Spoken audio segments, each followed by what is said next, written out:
So I think I should open with some honesty on this one. Yeah, potentially I could be pulling this entire episode out of my tail here, because everything I'm about to say here, I have no proof, I have no evidence, I have circumstantial evidence at best. So yeah, I could be entirely wrong for this entire episode. This could also be a prediction too, so we'll see.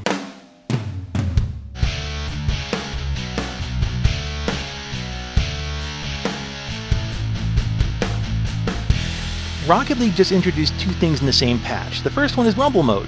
Rumble is a combination of soccer and Super Smash Bros. Brawl. Players get these power-ups mid-game that do bizarre things like grow spikes out of the car to grab the ball, or they'll fire a plunger to grab the ball, or they'll launch a boot so they kick opponents away from the ball. But unlike Brawl, the power-ups are just automatically given to players after 10-second cooldowns.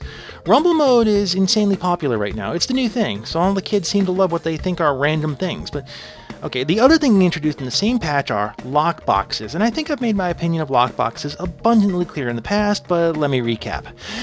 I don't like them.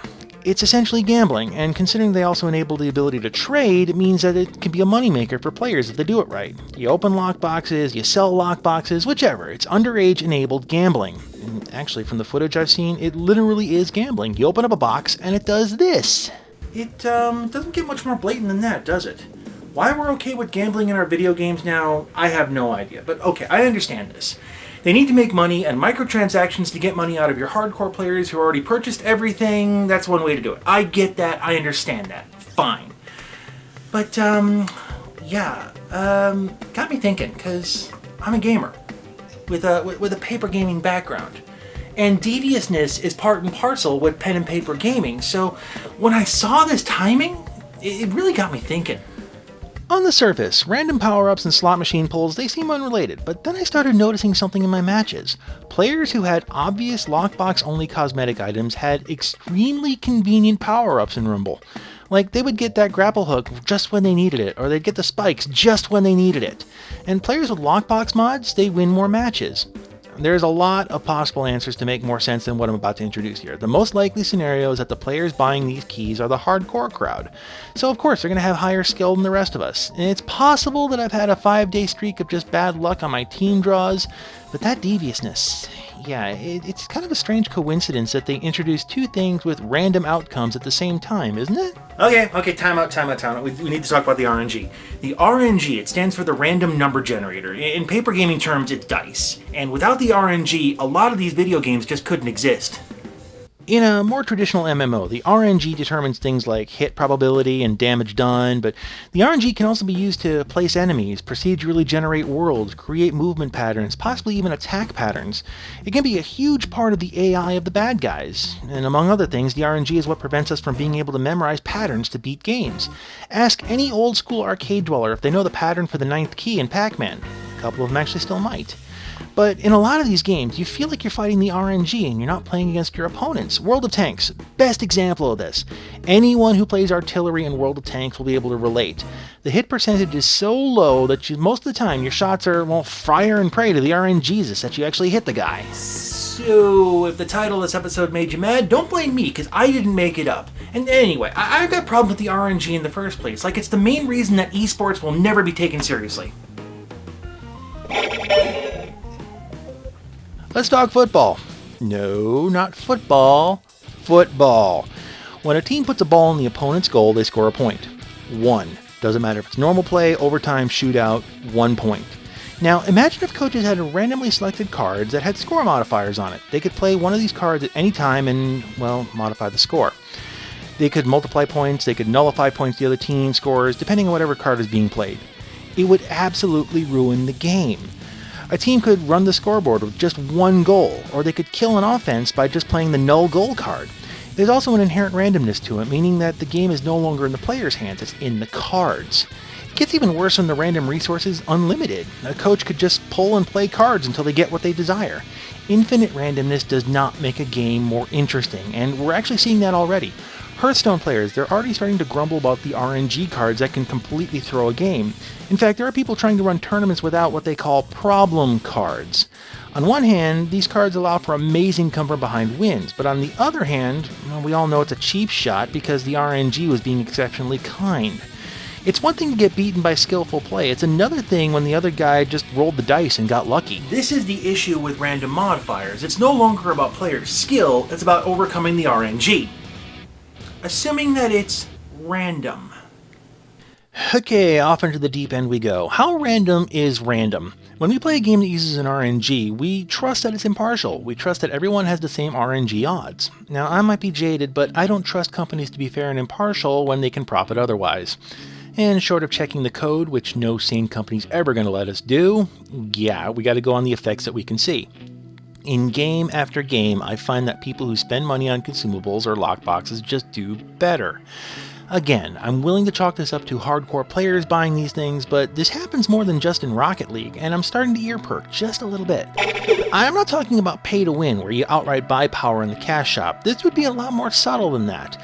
This would be a quiet reward for spending money on lockbox keys. Make the random number generator a little less random. Okay, hang on. Before I get into trouble with this, I am not saying that they're doing this. I'm not saying that any game company is doing this.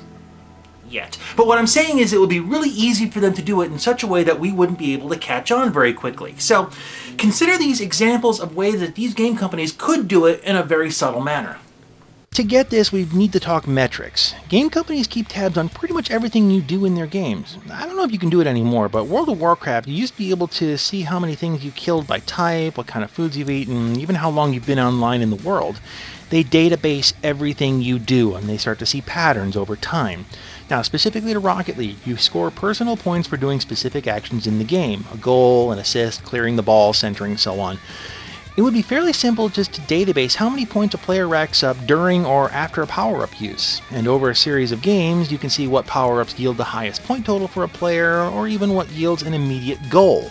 And this would be their best power-up. With that in mind, let's start tweaking with the RNG. Let's say I'm playing a game that has 3 power-ups, just for simplicity's sake. So we're going to represent those with poker chips. And I have red, white, and blue chips, and I have 3 of each in the bag. Now, shake it up. Let's pull one at random.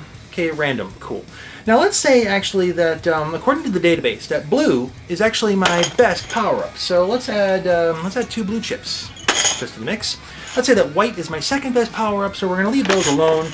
And let's say that according to the database, that red is my worst color power-up. So we're going to take 2 of the red chips and just toss those to the side. Now, what are the odds that I'm going to pull a blue chip? Yeah, sure, it's random, but the odds are stacked. In an MMO like World of Tanks, it would actually be a lot easier, because hit percentages and damages are randomized thanks to the RNG. They could easily and quietly give preferred players results that are higher in the RNG while other players don't, and we'd never know. We'd just chalk it up to lucky players. Unless we could follow somebody for weeks or months, we would have no clue they were getting preferential RNG results. The same could be said for drops in an MMO. Now, not just the item itself, but also the odds of winning the item in a group setting. Again, grumbles of lucky bastard would cover that up nicely. We've all had bad days, and since we don't see the long-term patterns, we just chalk it up to bad RNG luck and not cooking the books, so to speak. And the person getting it, they probably would never know either. They could just assume that it was a string of good luck. Or if they did figure it out, they'd probably never tell anyone for fear of it getting pulled. And that's just off the top of my head. Now, I can already hear people in the so what crowd saying, yeah, so what? I mean, if they want to reward players for spending money, big deal. I mean, it's just a game, right? Think bigger. Again, unlimited randomness does not make a good sport to watch nor play. There's one argument that can be made for a random game that's become popular, and that's poker. Each hand, the cards you get are random, but the difference is that the resources are limited to 52 cards distributed amongst all the players, and you can't pay the house for a redeal or for preferred cards. The game has a random element, yeah, but not as wildly random as current Hearthstone. Oh yeah, and the world is paying attention too. Esports are already fighting for legitimacy. Any esport with an RNG element is doomed to fail on the big stage. Games that are won by outside forces and not player skill leaves the audience angry at best. If you want evidence, talk to any sports geek friend and ask them if they've ever watched a pro sports game where the referees determine the outcome.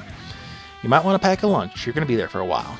And this is why most esports are basically doomed. To some extent, MOBAs that use RNG damage systems, MMOs that have any random mechanics like fog of war, camouflage, doomed. The moment that you have a win condition that leans very heavily on RNG luck, you take the game out of the player's hands. And nobody likes to watch a cheap win, especially when one has the hint of being paid for. Oh, yeah. Now imagine if an esports team or a player could openly bribe their way to victory by paying for better odds. The scandal would rock the game as a whole, probably rock all of esports. Or if a team had a run of lucky RNGs by chance and they were accused of bribing the powers that be to get it. Even if the practice of buying better RNG is limited only to recreational play, the fact that it exists would overshadow esports as a whole. People are going to believe and act on any given conspiracy theory if given properly cherry-picked evidence, and a fledgling sport wouldn't stand a chance against that. As I said, I have absolutely no proof that game companies are doing this, and I am fully willing to admit that I am completely wrong in this until I'm proven right, which I hope I never am. But there's I'm going to put it out there anyway, and the reason is okay. Trust is a commodity that is earned, not given. And game companies have done absolutely nothing to make me trust them.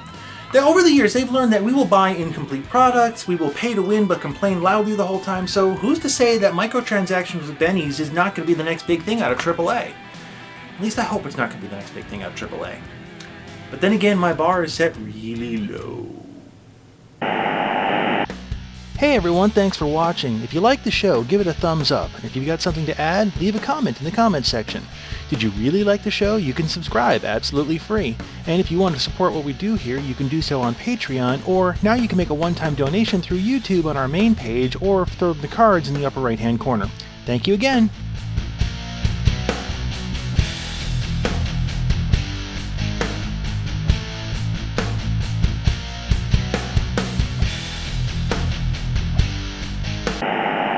Don't you think the title of the episode is going to cause some controversy? Nobody watches the show anyway, and I can prove it. How many death threats did I get for the Gamergate video? Good point.